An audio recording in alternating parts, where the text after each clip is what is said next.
Alors, dans un premier temps, j'égoutte la boîte de maïs et ensuite je la mets au robot et je la... Alors, une fois qu'on a fait ça les amis, très très important, on récupère ici la maryse et on vient mélanger comme ceci.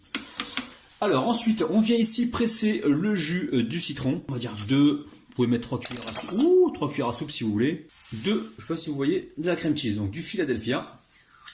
On va mettre, allez, je mets d'abord 2 bonnes cuillères à soupe et je vais voir un peu la texture que ça va me donner. Allez, on contrôle la texture un petit peu de la crème. Allez, les légumes sont cuits, on passe à la suite. Donc ici, je bats mes œufs rapidement. Ici, on récupère notre crème de maïs. Et là, on va la passer donc au tamis. Alors les amis, ce qui est surprenant là, c'est qu'on a récupéré donc toute la pulpe. Ça, je vais l'utiliser donc dans la recette, je vais absolument pas le jeter. Donc ici, je récupère donc toute la pulpe de maïs. Très goûteuse parce qu'on a mis donc du citron, je l'ai dit, à moutarde. Et... nous avons mis également la crème cheese. Donc là, je mélange comme il faut. Une fois qu'on a fait ça, ici, je récupère ma préparation de légumes que l'on a donc cuite et je la verse directement dedans. Donc assurez-vous qu'elle soit pas trop chaude hein, pour pas faire une omelette. Allez, on vient mélanger rapidement comme ceci. Et on va venir y mettre donc le fromage râpé.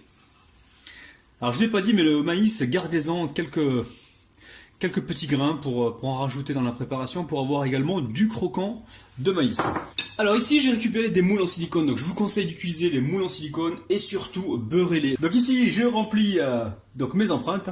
Alors je remplis pas tout à fait au bout, hein. On va laisser les 2 tiers là pour avoir que ça va gonfler.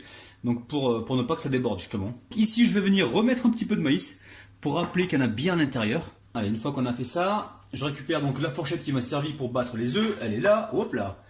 Je viens répartir comme ceci. Donc là, le four est en train de préchauffer à 160 degrés environ. Allez, exactement 170. Et je vais essayer de cuire ça pendant environ, on va dire une vingtaine de minutes ou 15 minutes. Faudra surveiller. La préparation, elle a cuit au bout de 20 minutes, les amis. 20 minutes à 170 degrés. Ensuite, ici, on a donc notre purée de peau de maïs. Et là, je vais juste la disposer comme ceci, donc au milieu.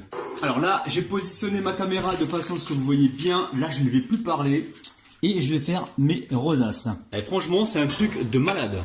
Donc là, on n'est pas obligé de le faire, mais aujourd'hui, je travaille autour du maïs et je vais essayer d'utiliser différentes textures. Donc là, je récupère du maïs grillé, hein, vous connaissez. Donc je ne vais pas trop en mettre, hein, je vais en mettre quelques-uns, de prendre les différentes textures de maïs. Regardez-moi ça. Regardez-moi l'intérieur, les amis. Hop, hop, hop, hop, hop. Allez, c'est parti.